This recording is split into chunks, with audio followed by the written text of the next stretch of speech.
Summer is officially over. Big 12 Media Days is here, and so it's an exciting time of the year. I know our players are excited, our fans are excited. It's just that time of the year that everybody's got a little bit of optimism. Just want to start out by thanking Brett Yormark and his leadership from the Big 12. I think we're incredibly well positioned because of his strong leadership and his vision.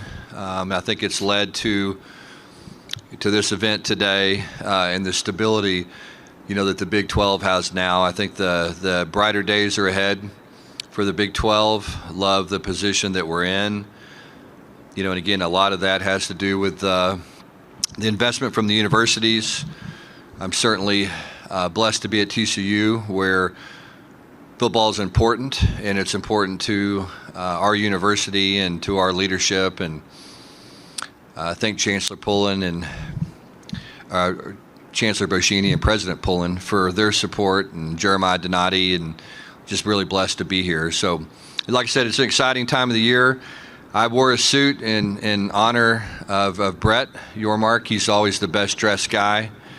So I ordered an Armani suit, and then I realized that mine came and it spelled Ormani instead of Armani. So I guess it's a different suit than he's got, but I did my best. So glad to be here, excited about our team. We got 5 really high quality young men with us today that you guys are going to have a chance to get to know a little bit. And I think we're in a good place. We had a heck of a run in 2022. It was a fun year where everything went our way. We had some tremendous leadership, a lot of experience on that team. Then we lost a lot of that last year, and really didn't do the little things right that it takes to win football games, and that really boils down to coaching. So we got to do a better job coaching this year. Certainly didn't get the carryover from that national championship run in 22 to 23 that we wanted to. I think that's college football. I think you're going to look around and see some teams that are really good one year and maybe struggle a little bit the next, and that was certainly us last year, and now we're ready to get back playing TCU football. So, again, excited to be here. Look forward to seeing you all today, and let's get this thing started. Okay, we'll take questions right down here in the second row on the left side. Please raise your hand, and again, when you get the handheld microphone, we ask that you please stand to pose your questions. Please state your name and affiliation. Stephen Johnson, Fort Worth Star-Telegram. Sonny, what have you seen from this group from the spring, some of your off-season workouts, that kind of gives you the confidence that you guys can get back to playing TCU football? First of all, Stephen, thank you for doing a great job covering us.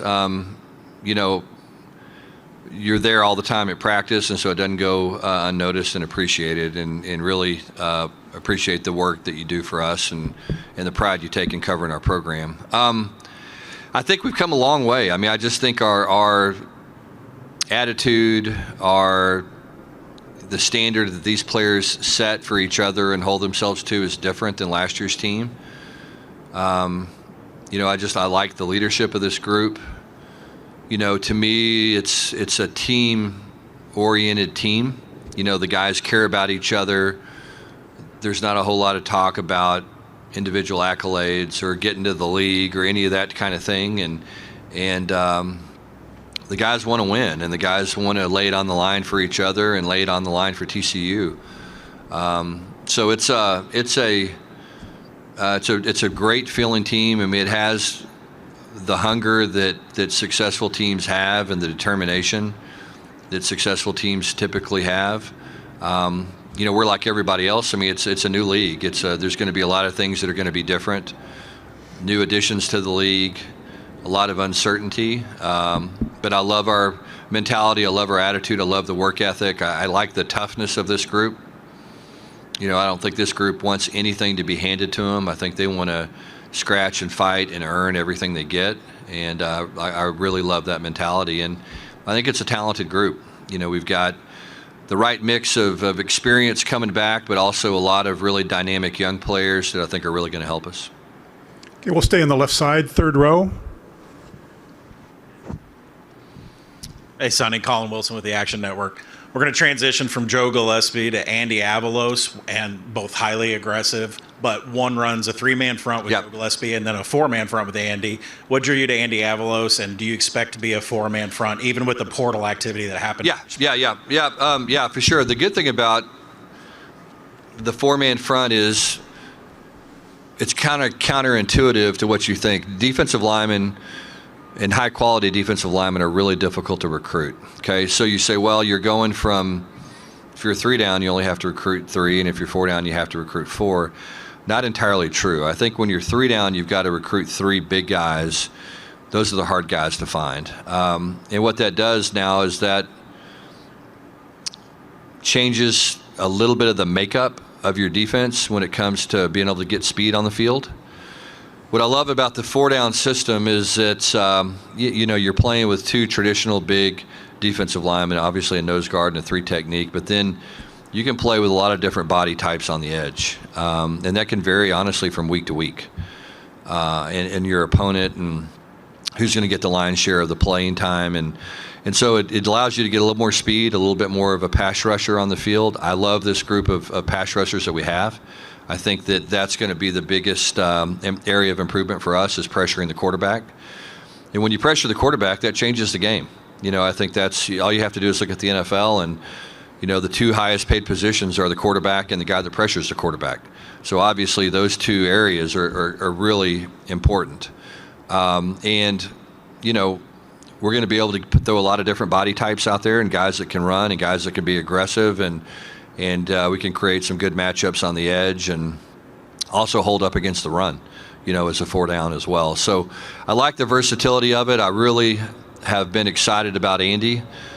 He's a former head coach. 2 years ago, he was the Mountain West Coach of the Year. It was a 10-2 record as a first-year head coach. Guy's been around successful football his whole life, his whole career. At Boise and as the defensive coordinator at Oregon.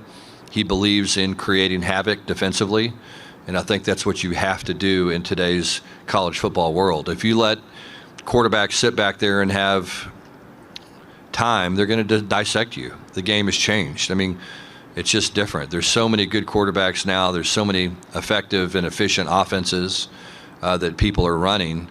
I think it really puts a premium on pressuring the quarterback, and I think this team's going to be able to do that because of Andy and really a lot because of our players and their abilities.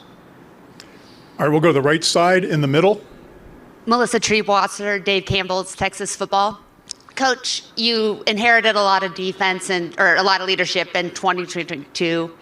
You lost that in 2023. Yep. How are you developing it for 2024? Yeah, it's a really good question, and I think that when you have a year like we had in 2022, the assumption is, okay, these young players are going to watch these older players, guys like Max Duggan and guys like D. Winters and just a wealth of experience and leadership, and you think Wes Harris, and you think that guys are going to watch them and they're going to learn from them. Well, what happens in today's college football world is you turn over almost half your roster now every year. And so there were not that many players when it was all said and done. We lost a lot of juniors to the NFL draft, guys that came out early. And so what we have to do now is we have to make sure that we don't rely on our players to teach that and to pass that tradition on. That's got to be something that we teach as coaches. And so we've taken a much more active approach in trying to, number one, create relationships with our players, to be very intentional about, just getting together, spending time together, doing things outside of football to earn each other's trust, and to get the guys, number one, to just know each other, because, as I said, the roster turns over so much. The one thing that I think we did a good job of this year was most of our transfers came in January, and those guys went through spring ball and assimilated more into a team. But we've done a lot of things from a leadership class that we're currently teaching to our players right now, to just being more intentional about the things that we teach and the values that we try to instill with our student athletes. And so that, to me, is going to be critically important moving forward in college football, again, when you lose so much of your roster like you do every year. You have a question right down here, front row, right in the center.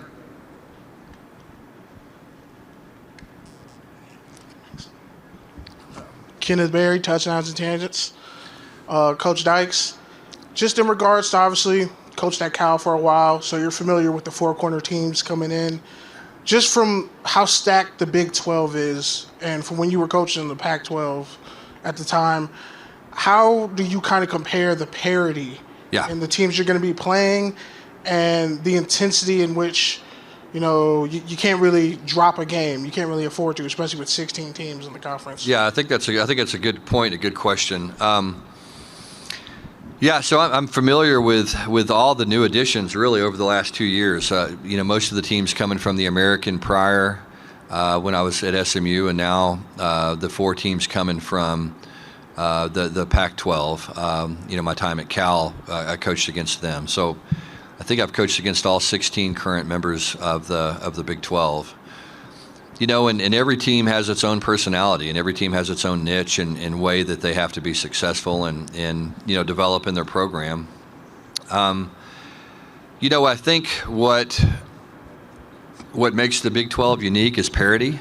If you look at the Big 10, you look at the SEC, you look at the ACC, the same teams have represented those leagues year in, year out in the conference championship games. In the last 3 years, 6 different Big 12s have been in the 6 different Big 12 teams have been in the championship game. So I think right there, that speaks to the parity of the league. It does remind me a little bit of the Pac-12 when I was at Cal. Every team in the league is good. Every team in the league is capable of beating any other team on any given Saturday. I don't know that that's the case in some of the other leagues. And we'll see how that plays out. But I really, truly believe, top to bottom, this is going to be the most competitive league in college football. I mean, I really, truly believe that. You just look at the number of one-score ball games in the Big 12, and you look at the number of successful teams and how many one-score ball games that they've played. It's going to come down to one possession. You look at our 22 team, we were 7-1 in one-score games, and that was the difference, with the loss being to Kansas State in the Big 12 championship. You look at our team last year, we were 0-4 in one-score games. So that really determines your success in the Big 12, and it comes down to very minute details, and it comes down to your players playing very disciplined brand of football, playing with precision, playing with confidence, and then making good decisions. So, it's going to be a great league to watch week in and week out. Obviously we're adding some very successful teams. You look at Utah and the success they've had over the last 20, 25 years. It's been on par with just about anybody in college football. You look at the team that Arizona had last year.